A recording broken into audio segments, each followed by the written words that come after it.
একটি অপতথ্য বা তথ্যের বিকৃতি গোটা দেশকে অস্থির করে ফেলতে পারে। দর্শক, মানুষে মানুষে তৈরি করতে পারে বিভেদ। সেই বিভেদ তো কখনো কাম্য নয়। তাই জাতীয় স্বার্থেই প্রতিটি অপতথ্যের বিপরীতে প্রয়োজন সঠিক তথ্য তুলে ধরা, এবং সেই কাজটি করতে এসেছি। আপনাদের সঙ্গে আছে আমি রাকিব হাসান। আমন্ত্রণ জানাচ্ছি রিউমার চেক নিয়ে ৭১ নিয়মিত আয়োজন ফেক নিউজ স্ক্যানারে। এবং আজ আমাদের সঙ্গে আছেন বিডি জবসের প্রতিষ্ঠাতা এবং বেসিসের সাবেক সভাপতি ফাহিম মাসরুর। আমরা আমাদের অতিথির সঙ্গে কথা বলবো, তবে তার আগে যথারীতি একটা প্রতিবেদন আপনাদের দেখাতে চাই। দর্শক, একটা ধারণা পেতে চাই আমরা আসলে যে কী ধরনের অপতথ্যগুলো আসলে ছড়িয়েছে। বিএনপি নেত্রী ব্যারিস্টার রুমিন ফারহানার বিভিন্ন টকশোর বক্তব্যগুলো কেটে কৌশলে জুড়িয়ে দিয়ে একটা ভিডিও তৈরি করা হয়েছে, এবং সেই ভিডিওতে দেখা যাচ্ছে রুমিন ফারহানা বলছেন মুক্তিযুদ্ধ একমাত্র আওয়ামী লীগের হাতেই নিরাপদ। ব্যাস, মুহূর্তেই সেই ভিডিও ভাইরাল। শুরু হলো একের পর এক সাইবার বুলিং। পরে ফ্যাক্ট চেক করে নিশ্চিত হওয়া গেল যে এই ভিডিওটি ভুয়া। ওদিকে পুলিশের ওপর হামলা করে আসামি ছিনতাই করা হচ্ছে এমন দাবিতে ভিন্ন ঘটনার প্রায় ৩ বছর আগের পুরনো ভিডিওকে নতুন করে ফেসবুকে পোস্ট করে ছড়িয়ে দেওয়া হলো। এখানেই শেষ নয়।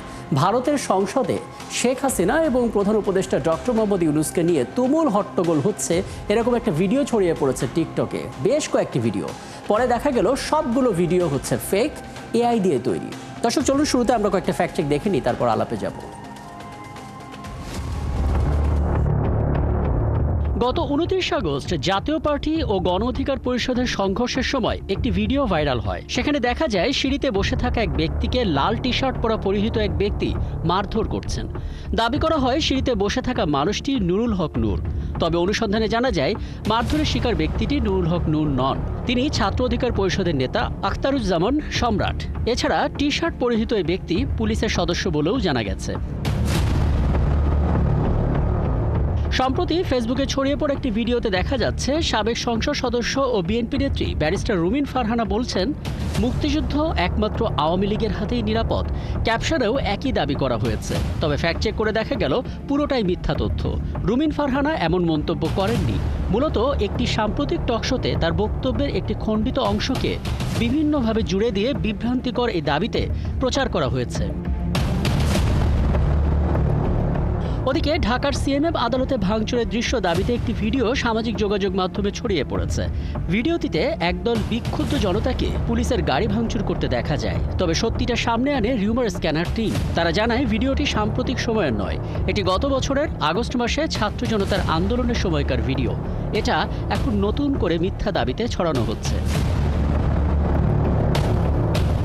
এসবের মাঝে শেখ হাসিনা ও অন্তর্বর্তীকালীন সরকারের প্রধান উপদেষ্টা ডক্টর মোহাম্মদ ইউনূসকে নিয়ে ভারতের সংসদে একাধিক বক্তা কথা বলছেন এমন দাবিতে টিকটকে বেশ কয়েকটি ভিডিও প্রচার হচ্ছে।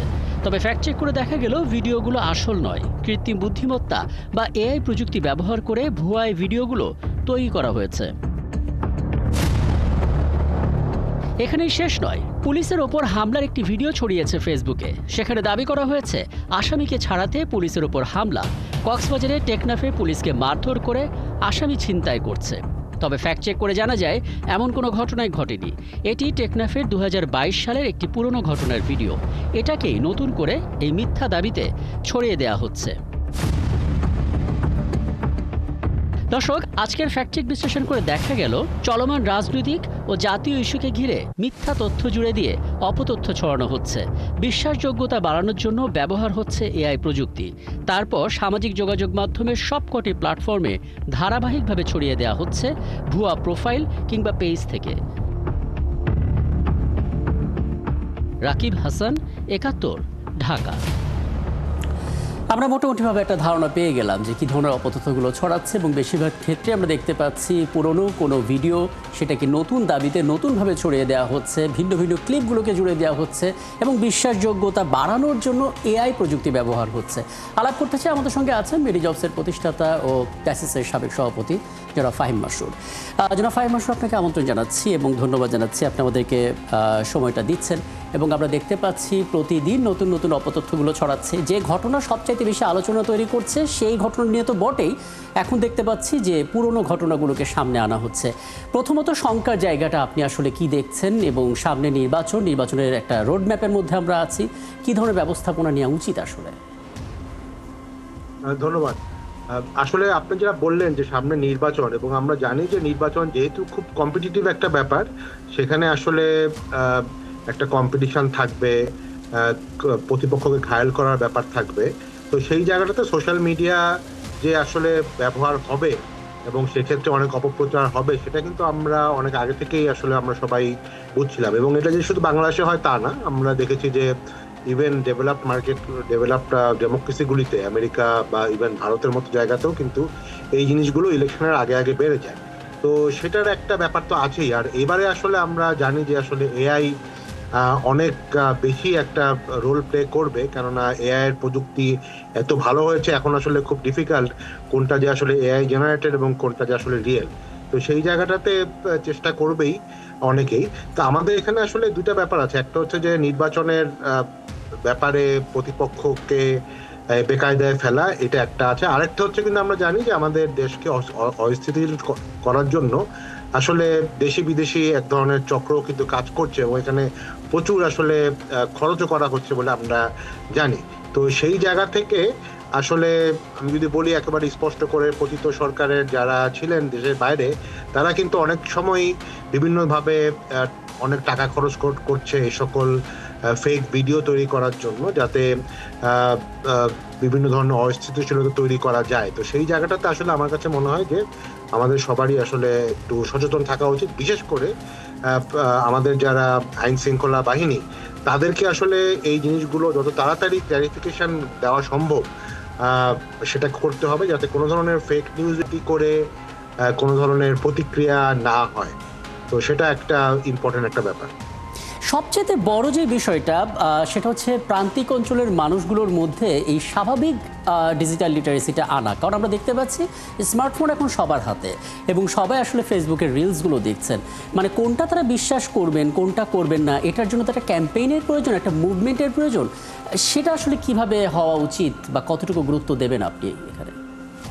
না, সেটা তো একটা বড় ব্যাপার। আসলে প্রতিটা দেশেই যে যে সকল জায়গায় ফেক নিউজ গুলো হচ্ছে, সেখানে কিন্তু এক ধরনের ফ্যাক্ট চেকিং ব্যাপার থাকে। যেমন আপনারা আপনাদের চ্যানেল থেকে প্রতিনিয়ত যে ফ্যাক্ট চেক গুলো দিচ্ছেন, সেগুলো কিন্তু আসলে একটা বড় রোল প্লে করছে এবং সাধারণ মানুষকে বুঝতে সহায়তা করছে যে কোনটা আসলে আসল নিউজ, কোনটা আসলে ফেক নিউজ। আমার কাছে মনে হয় যে আসলে বাংলাদেশের মিডিয়া, যারা মেইন স্ট্রিম মিডিয়াদের একটা বিরাট বিরাট ভূমিকা আছে, এবং প্রতিটা মেইন স্ট্রিম মিডিয়ারই কিন্তু আসলে এক ধরনের ফ্যাক্ট চেকিং একটা উইং থাকা উচিত, যাতে তারা প্রতিদিন কোন নিউজটা ফেক এবং কোন নিউজটা আসলে ফেক না। কিন্তু আনফর্চুনেটলি আমরা দেখি যে অনেক ক্ষেত্রেই আমাদের বেশ কিছু প্রতিষ্ঠিত মিডিয়া নিজেরাই টিআরপি বাড়ানোর জন্য নিজেরাই অনেক ফেক নিউজকে শেয়ার দেয় বা প্রমোট করে।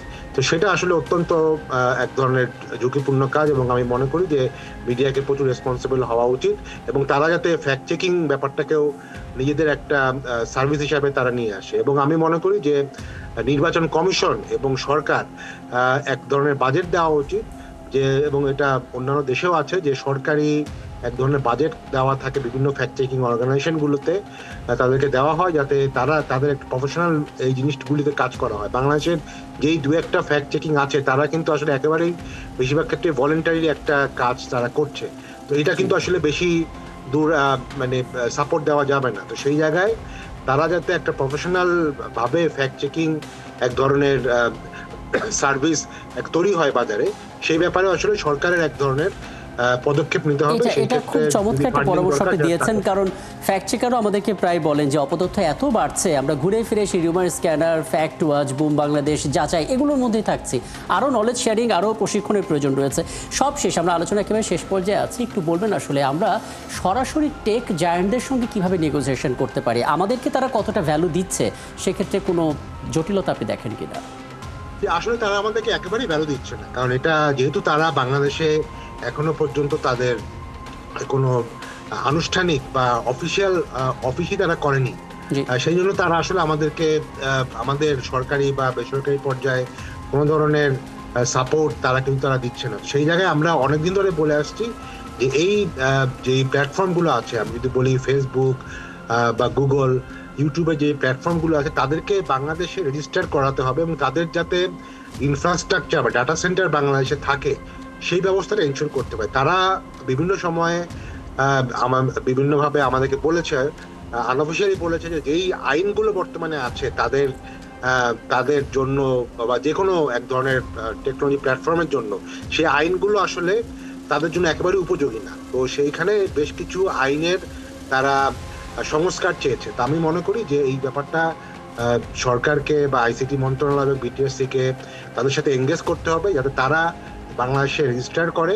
যদি একবার যদি তারা রেজিস্টার করে, তখন আসলে তাদের সাথে এঙ্গেজ করা সম্ভব। যতদিন পর্যন্ত না তারা বাংলাদেশে অফিসিয়ালি কার্যক্রম শুরু করবে বা অফিসিয়ালি কাজ করবে, ততদিন পর্যন্ত তাদের থেকে কোনো ধরনের সহায়তা আসলে আমরা পেতে পারি না।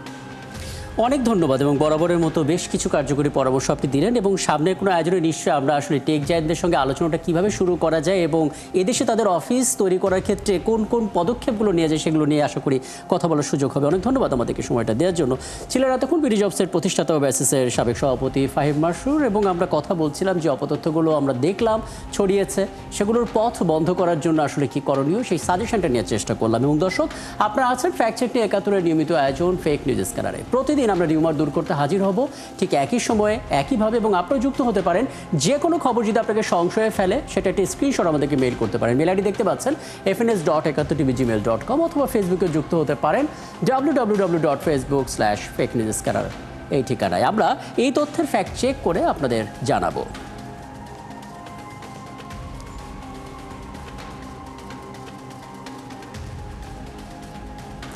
মাথায় রাখবেন দর্শক, চটকদার শিরোনাম দেখলে ক্লিক করবেন না। বিশ্বাস আর প্রতিক্রিয়া জানানোর আগে অবশ্যই ফ্যাক্ট চেক করুন।